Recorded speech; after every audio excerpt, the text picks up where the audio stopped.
Despachados, o juridiquês sem complicação. Com Samir Shoaib, Marcos Paiva e Roberto Justo.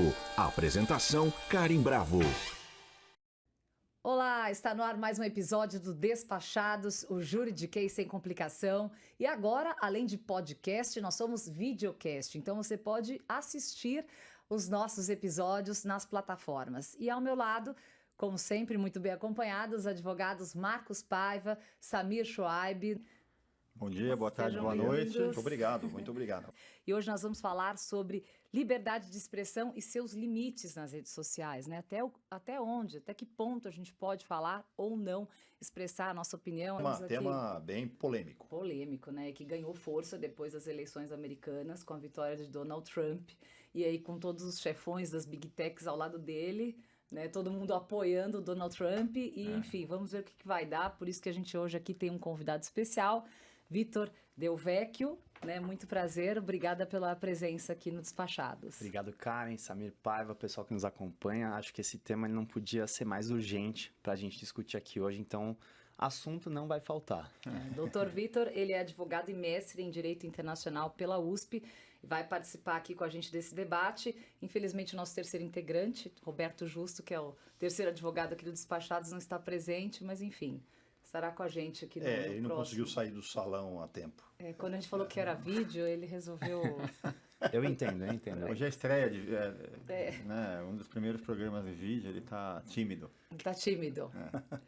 Mas enfim, Vitor, qual que é o impacto das Big Techs nessa vitória americana? O que a gente pode esperar daqui para frente? É mais um alvoroço de Donald Trump ou realmente as coisas podem mudar? A questão da regulamentação, que é algo que a gente vem debatendo já faz algum tempo, e agora essa vitória de Donald Trump, do republicano, preocupa ainda mais boa parte da nação.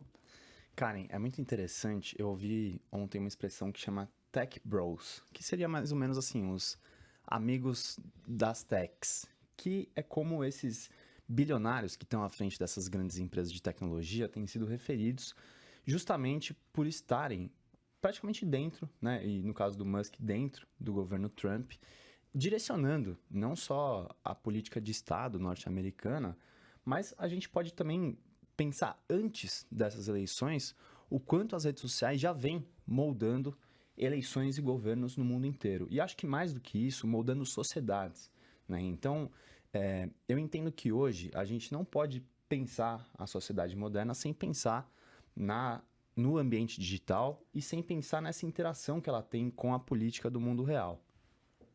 Interessante. Aqui, Vitor, talvez para começar nesse nosso juridiquês sem complicação, seria interessante gostaria que você fizesse um rápido resumo, quer dizer, como você conceitua, né? O que a gente sabe que a liberdade de expressão é uma garantia constitucional, mas ela não é absoluta. Então, especialmente nas redes sociais. Até onde vai essa liberdade? Seria interessante você passar isso para a gente. Boa, Samir, vamos lá. Até para poder me apresentar e contar um pouco de que ponto de partida que eu vou trazer as minhas considerações aqui, muito embora eu seja advogado, eu não vou entrar tanto nesse ponto de regulação do ambiente digital no Brasil, que é uma matéria da nossa área civil que eu particularmente não me debruço tanto. Mas eu primeiro, sou comunicador, então estou muito inserido nesse meio das redes sociais, tanto como produtor de conteúdo, como quem analisa aquilo, desde a ótica da minha audiência até a audiência de outras pessoas, outros criadores que pensam igual ou diferente de mim. E também eu sou analista de política internacional e posso observar, não só nos Estados Unidos, mas em diversos lugares do mundo, também essa interação de redes. E aí, fazendo um breve retrospecto aqui, a liberdade de expressão ela é uma construção que acontece aí nos últimos 4 séculos, com uma aceleração muito grande nesses últimos 50 anos. E quando a gente pensa, por exemplo, no mundo democrático hoje, não existe nenhum lugar onde a liberdade de expressão ela seja absoluta e restrita. Ela sempre tem alguma limitação, em alguns países mais, outros menos, né? Então, quando a gente pega, por exemplo, o caso dos Estados Unidos, eles têm a primeira emenda à Constituição, que garante que nenhuma lei possa ser editada de forma a coibia, cercear a liberdade de expressão e liberdade de imprensa. Isso é uma emenda do século XVIII, então ela foi sofrendo algumas variações de interpretação, digamos assim, né? Então a gente tem, por exemplo, durante a Guerra Fria, aquela tensão de divisão do mundo entre comunismo, socialismo e o capitalismo, por exemplo, houve decisões que, por exemplo, impediam que houvesse campanha contra recrutamento militar. Decisões que, por exemplo, impediram manifestações de imigrantes russos que moravam nos Estados Unidos e se posicionaram contra os interesses norte-americanos. Com o tempo, isso também sofreu uma mudança, afinal, o cenário político também se alterou, e hoje, basicamente, nos Estados Unidos, a gente tem uma liberdade que, ela, comparada com o Brasil, é muito mais ampla, muito mais irrestrita, e basicamente proíbe incitação ou prática de violência, fraude e pornografia infantil. E, claro, isso também tem limites que não são tão claros. Então, vale a gente mencionar aqui que grupos como a Ku Klux Klan, que é um grupo supremacista branco, grupos como Proud Boys, que apoiou o Donald Trump, esses dois grupos eles existem hoje, né? Não é um fato histórico que a gente está se referindo aqui. Eles são grupos que estão permitidos de existir e se manifestar. A gente viu recentemente manifestações de pessoas usando símbolos do nazismo, né? A águia, a suástica. Isso é permitido lá justamente por entender que não existe uma ofensa maior em você coibir essas manifestações do que você manifestar a sua opinião. O Brasil ele é muito mais restritivo a isso, né? Então a gente tem, por exemplo, decisões e até na nossa própria Constituição algumas limitações como apologia a símbolos nazistas, proibido você, por exemplo, negar o Holocausto, a própria crime de racismo, né, a injúria racial que teve sua equiparação e tantas outras formas de discriminação, sobretudo como contra grupos LGBT, que é a PN+, que também tiveram essa limitação. O que eu entendo que é importante num mundo em que o ódio está ganhando essa proporção tão grande e tão veloz também. Bacana, Vitor. É nessa linha mesmo, até para estender um pouco esse debate, né? Então, e aí a pergunta para você seria, o que é melhor para a sociedade? Então, é melhor para a sociedade você ter menos censura, mesmo que existam ódios isolados, né? Ou é melhor para a sociedade ter um pouco mais de censura? Porque eu acho que é isso que nós estamos nessa fase agora. Porque quando você fala em regulamentar as redes para impedir certas postagens, assim, certas manifestações, vai ter que ter alguém analisando isso. Alguém, pode ser até que seja uma inteligência artificial daqui a um tempo, né? Mas vai ter que ter alguém dizendo, não, isso aqui eu acho fake news, isso aqui... Isso é fake news, isso não é, isso está exagerado, isso não está. Então você vai criar uma certa censura. Então acho que a pergunta básica é o que é melhor para a sociedade mesmo, quer dizer, eu posso ter esse controle depois, né? Como era a lei de imprensa antes aqui no Brasil, quer dizer, um jornal editava alguma notícia errada, ele podia ser processado. Ainda pode, só que mudou muito isso, né? Então, a sua opinião mesmo com relação a isso, censura, e o que é melhor para a sociedade, Vitor? Paiva, essa é a pergunta de R$1 milhão, né? Ou dólares, se a gente fizer. Tem que ver, hoje em dia é dólar. Exato, até porque tá caro, né? Tá bem caro. Mas, então, Paiva, eu acho que é um debate extremamente complexo. Essa medida do que é justamente censurável ou não, acho que é um fiel da balança que a gente não tem tanta clareza de como ele se aplica hoje. Então eu diria que assim, a gente vai ter um processo de aprendizado dos diversos mecanismos, dos diversos pesos, quando a gente está aplicando uma censura ou uma proibição de propagação de discurso de ódio, né? Mas eu acho interessante a gente observar que a liberdade de expressão ela surge como direito justamente para garantir que o poder do Estado ou de grupos que se sobrepõem ao resto da sociedade não possa silenciar esses grupos. Então, é até muito curioso que hoje a gente observa que a liberdade de expressão ela deixou de ser um mecanismo de proteção desses grupos que são historicamente minorizados, que pensam de forma dissidente, e ela acabou virando uma ferramenta de poder a serviço de quem propaga discurso de ódio, de quem desestabiliza sistemas políticos, de quem consegue defender ideais supremacistas, racistas, e tudo isso, na minha opinião, claro que com diversas camadas, mas voltado para uma defesa do lucro. Né? Então, hoje a gente pensa no ambiente digital, que é o principal fórum onde essas discussões ocorrem e possivelmente o principal fórum onde as ideias são propagadas.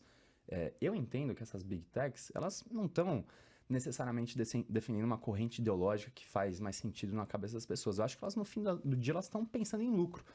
Tanto é que a gente vê uma mudança de postura da Meta, chefiada pelo Zuckerberg, que já chegou a estar do lado dos democratas, digamos assim, dá para entender que ela também já censurou o próprio presidente Donald Trump, o perfil dele, inclusive, no X, que hoje pertence ao Musk, foi excluído, né? Então, Sim. só para Agora a gente o jogo lembrar, virou. que o poder, né, o capital, ele dança muito bem conforme a música, ele se adapta conforme quem está à frente no governo. Né? Tem aquela anedota que um governante ele chega no palácio presidencial recém-impossado e cumprimenta o empresário e fala, você está aqui? Ele falou, cara, eu sempre estou aqui, quem muda são vocês.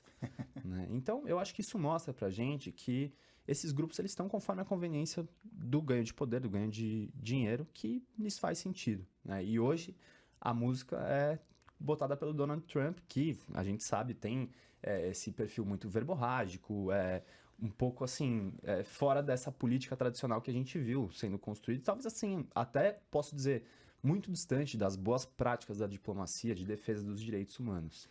E regulamentar significa para as big techs perder dinheiro, certo? E isso é mais por conta do excesso de fake news, porque a fake news vende mais. A gente tinha até feito uma pesquisa, né? Uma pesquisa que foi feita fora do país, fora do Brasil, que diz que a mentira vende muito mais, uma velocidade muito maior.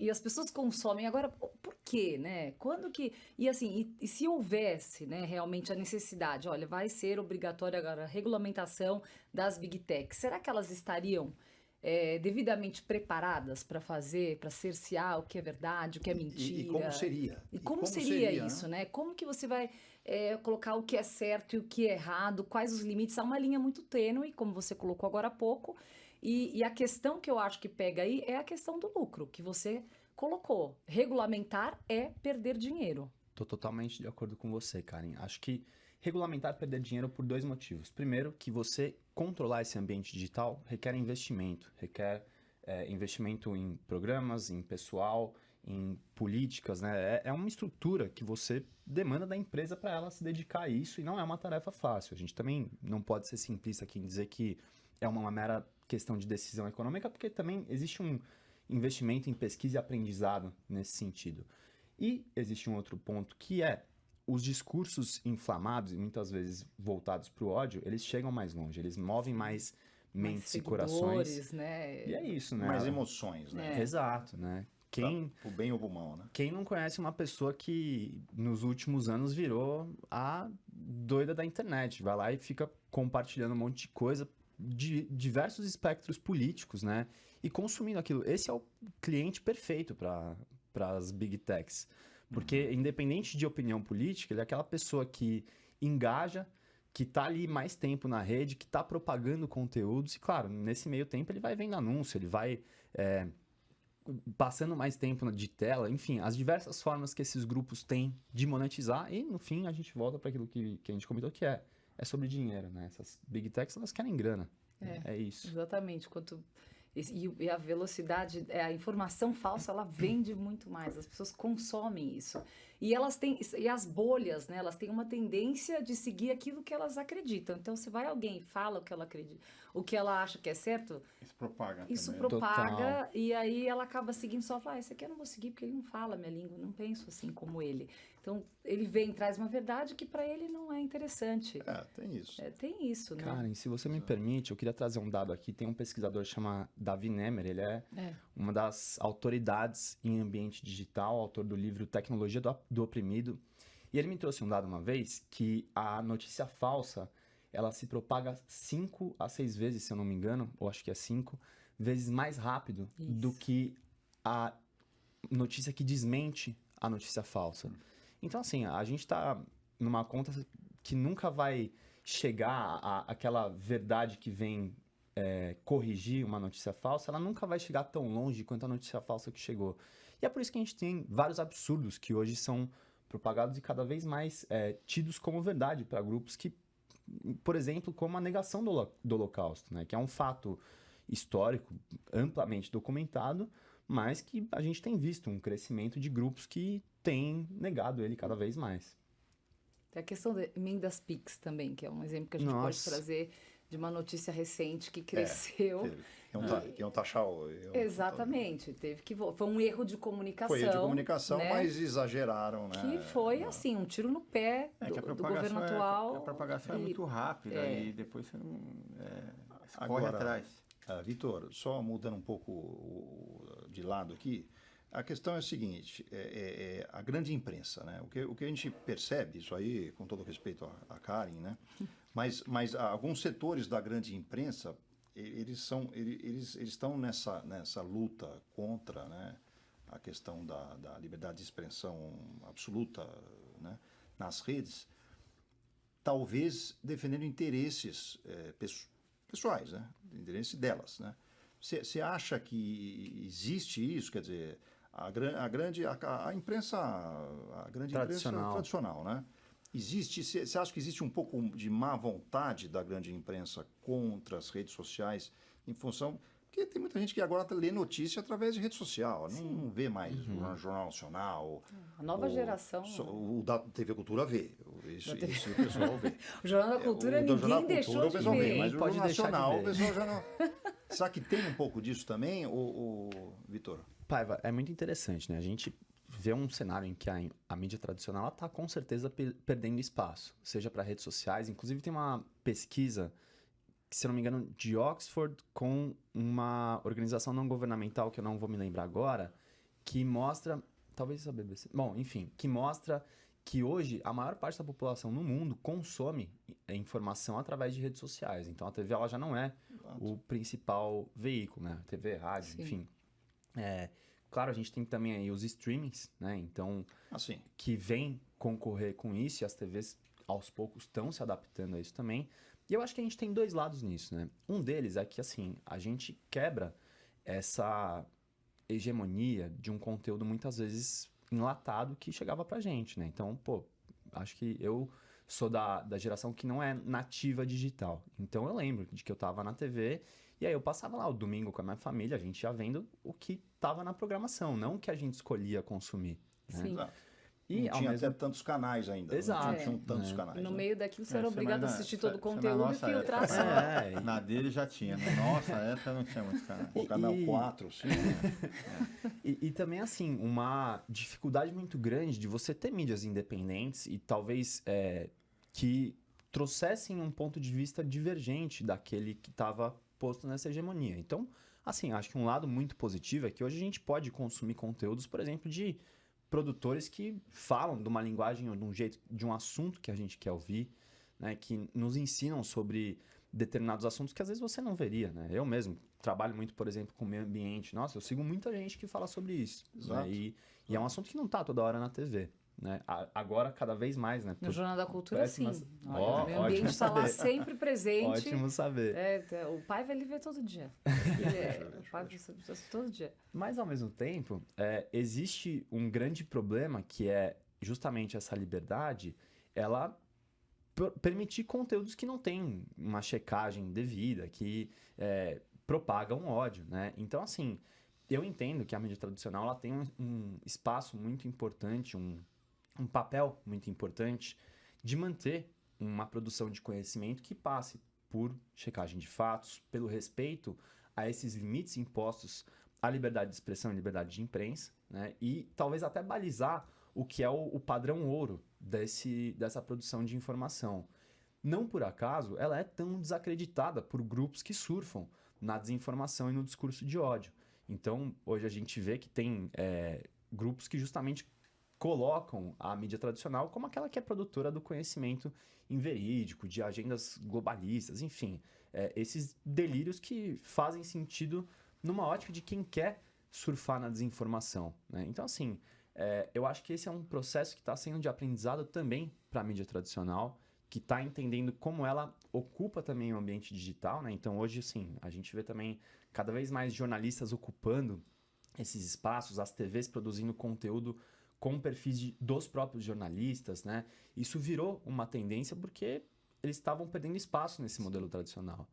Então, assim, de novo, não existe uma resposta certa para isso, tem, né? Mas tem é um muito jornalista aprendizado. também que está se dissociando, né? Ele Continua na mídia tradicional, mas ele tem o canal dele do YouTube, ele tem o canal dele do Instagram, e ele é paralelo, né?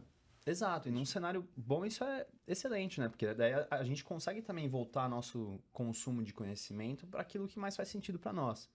O problema é um cenário de desinformação, né? Em que a gente vai botando as pessoas num abismo de realidades paralelas em que chega uma hora que você não consegue nem mais conversar, né? E eu tenho amigos que, eu sou uma das pessoas que não brigou por política com meus amigos, muito embora eu trabalhe muito próximo a esses temas, né?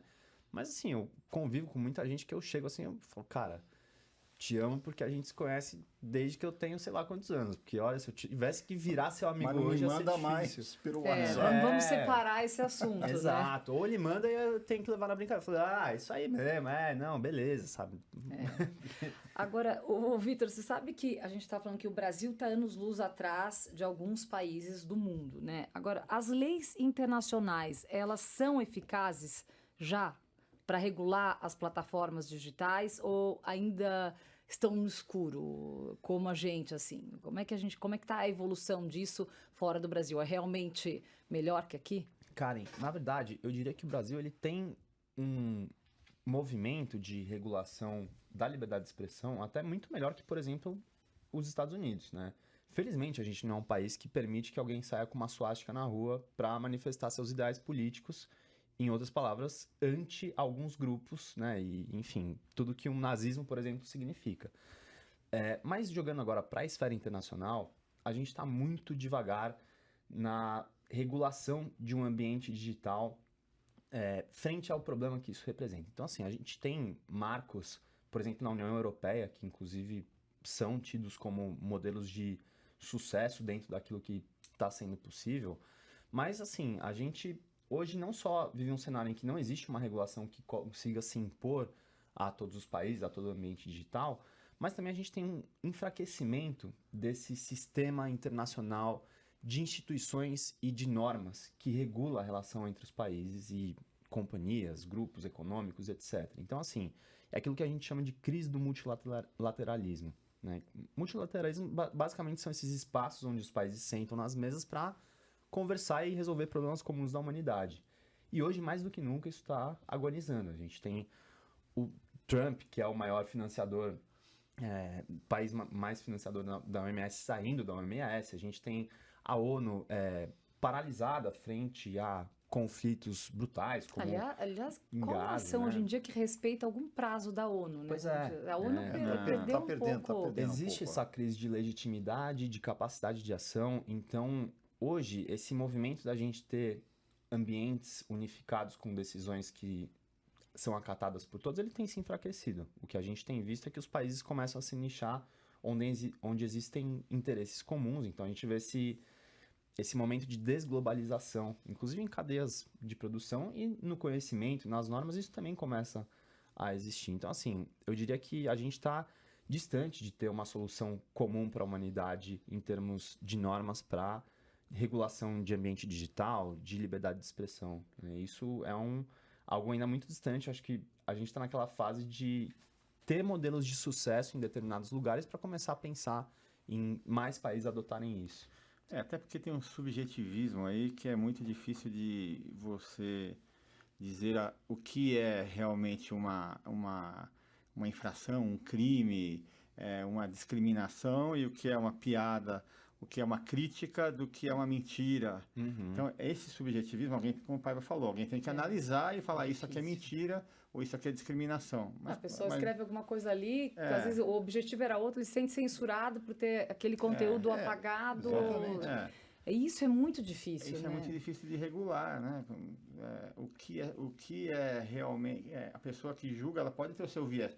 Até acho que a parcialidade não é um problema. O problema é a mentira, é o ódio.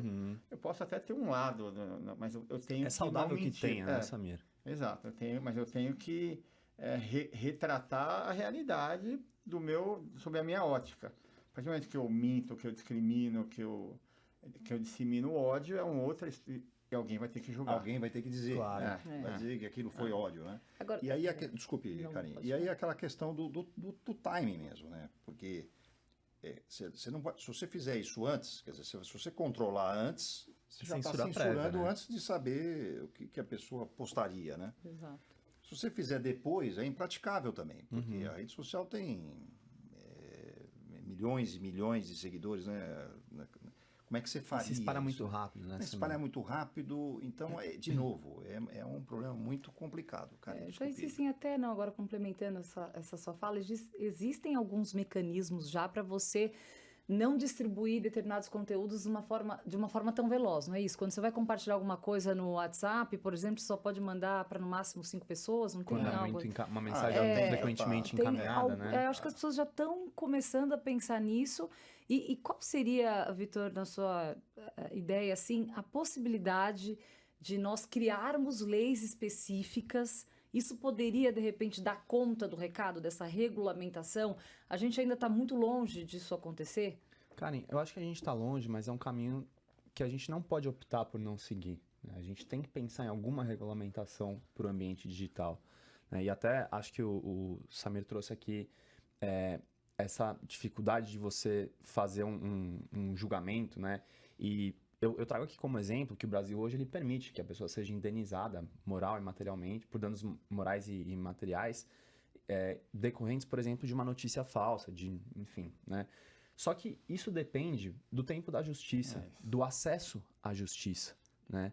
Que primeiro, né, o acesso à justiça no Brasil ele é algo que a gente tem dificuldade de efetivar, não são todas as pessoas, e a gente como advogado sabe bem como é um sistema que ele parece um feudo, né, e que a pessoa que ela tem pouco conhecimento e pouco recurso, ela não acessa. Não é acessível. Né? E mais do que isso, quem consegue acessar está entrando num sistema que ainda é muito manualizado, então acho que no Brasil a gente tem pouco uso de inteligência artificial, por exemplo, para julgamento de processo, para efetivar a velocidade do judiciário. E mais do que isso, o tempo da justiça ele é infinitamente maior que o tempo das redes sociais. Então, a extensão do dano de uma notícia falsa, se ela for cobrada na justiça, essa decisão vem tempos depois. E vira e mexe a gente vê alguma coisa acontecendo, assim, alguém tendo que pagar uma indenização por uma notícia falsa que espalhou. Mas, assim, nem sempre essa indenização vai ocorrer e nem sempre essa indenização vai ser proporcional ao dano realmente causado, né? Porque você tem inúmeros desdobramentos de uma notícia que vai depois dando margem para outras coisas serem discutidas em cima daquela mesma notícia falsa e assim vira uma bola de neve. Exemplo é um processo eleitoral, né? Às vezes a pessoa dissemina a mentira, já houve as eleições, já foi apurar, aí vai indenizar, já é tarde demais. Exatamente. É um exemplo. E tantos outros, né? Bom, nossa justiça, ela infelizmente peca pela sua lentidão, né? E acho que ainda é muito lento. a nossa massa de pessoas presas aguardando o julgamento, então pessoas que são potencialmente inocentes, que estão lá convivendo com crime organizado e vivendo em condições degradantes como o nosso sistema penitenciário, ela é um exemplo disso, né? Como o tempo da justiça ela é diferente do tempo da sociedade. Com certeza. Só voltando à questão da regulamentação, Vitor, o leigo nós aqui, né, você é o especialista aqui, quer dizer, a Europa está razoavelmente regulamentado, os Estados Unidos não, né? Nós estamos no Brasil no meio do caminho, né? Agora, indo para o modelo americano, né? Eu vi quando o Zuckerberg ele mudou o sistema de checagem, né? Ele tinha um sistema de checagem mais rígido, ele deu uma maneirada, vamos dizer assim. Eu vi ele falando, né? E ele falou justamente aquilo que eu perguntei no início, né? Ele falou, olha, eu prefiro dar liberdade de expressão para quem quiser falar o que quiser, sem amarras, né? E ter alguma coisinha errada, do que fazer uma espécie de censura prévia, né? Então, por isso que eu desculpe estar insistindo nisso, Vitor, mas porque é importante também as pessoas, num país como o Brasil, ter uma válvula de escape, chegar e gravar um vídeo e falar, pô, tô aqui na farmácia tal e, né, não estão me atendendo, ou tô dando um exemplo, né? Exemplo ruim. Mas... Eu digo coisas que a gente passa no dia a dia. Passa no dia a dia, é o espaço que a pessoa é. tem para falar, né? Então você tem esses dois pontos, né? E se quiser falar mal do STF, por exemplo, né? A pessoa não está Não, concordando é uma com crítica. decisões de ministros do Supremo. Ela está lá fazendo uma crítica. Exatamente. Até Tem que ter o ponto direito. essa crítica é sinônimo de fake news, De agressão, vamos supor, ou de agressão. ou de agressão. Ela não concorda com a decisão do Alexandre de Moraes, ou seja, nem todo mundo precisa concordar com a decisão de um ministro do Supremo.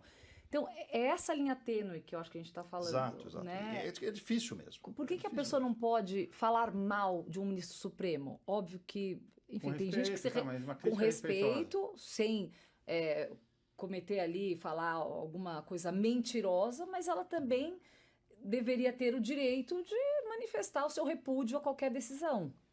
Karen, pois é. E eu acho muito curioso, assim, que nessa disputa de quem tá certo, eu também não consigo cravar que as decisões do Supremo têm sido todas acertadas. Eu acho que sim, ele cumpre hoje um papel importante da gente tentar regular esse ambiente de maneira um pouco mais rápida do que, por exemplo, o nosso legislativo tem capacidade de fazer.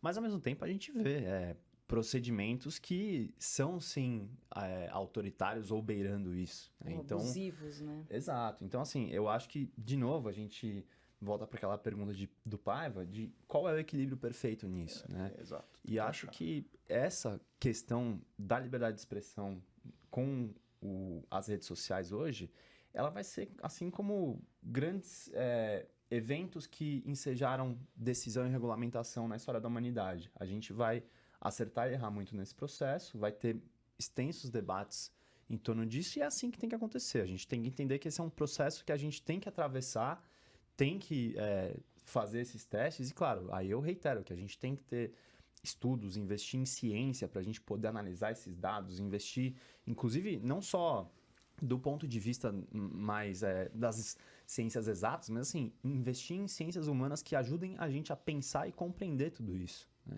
Então, é um processo, eu não sei em quantos anos a gente vai conseguir resolver, se é que vai resolver. Se é que vai resolver. Se é que vai resolver. Exatamente. Até jogo de futebol, agora não pode mais xingar, né? Jogo de futebol, não pode xingar o juiz, não pode xingar o... Pô, é verdade. Que algumas coisas estão ficando chatas, né? Assim, claro que a gente evoluiu e evoluímos muito bem em vários sentidos, que eu acho que eram necessários realmente haver um controle maior, mas tem outras coisas que também estão ficando um pouco chatas, né? Tá. E só também para falar dos Estados Unidos, um outro ponto também fica parecendo que lá, né, é o melhor dos mundos, né? Eles agora decidiram que o TikTok, que é uma das Big Techs, né? Não sei se é Big Tech, mas tem que ter capital, não pode ter capital chinês, né? Então eles obrigaram o acionista a vender para um americano lá. Então também tem isso também, né? Não é essa liberdade total. Eu acho muito curioso, assim, que a gente vê como esses limites da liberdade de expressão, e eles também acabam a serviço do poder, né? Então, alguns exemplos aqui que ajudam a gente a entender isso. Por exemplo, né? A gente tem agora essa Big Tech, o TikTok, né, sendo obrigado a vender, ele chegou a ser suspensa a sua operação lá, acho que por um dia, se eu não me engano. Foi isso A gente tem, por exemplo, na Terra da Liberdade, a gente teve pessoas que foram deportadas por juntarem-se àqueles protestos contra a operação de Israel em Gaza, que ocorreram nas universidades norte-americanas, né? Então, essas pessoas foram taxadas de antisionistas e foram deportadas.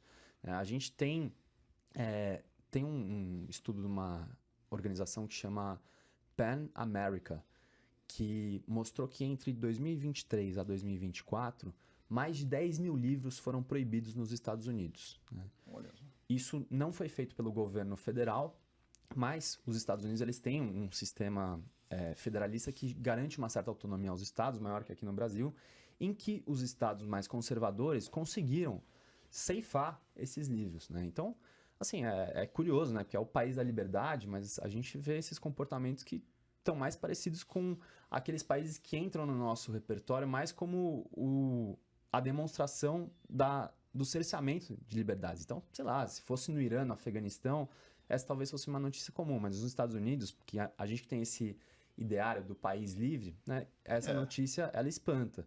E isso tende a aumentar agora, né? Então, eu acho que é curioso a gente observar, mais uma vez, aquela fala que eu trouxe, que a liberdade de expressão que surgiu como uma forma de defesa das vozes dissidentes, dos grupos historicamente minorizados que corriam o risco de ser oprimidos por aparelhos estatais, por grupos majoritários, hoje ela está servindo de ferramenta para o poder e para o lucro de quem já detém a maior parte desses dois elementos, né? Então, os grandes poderosos e bilionários, eles são as pessoas que hoje põem as regras do jogo, né?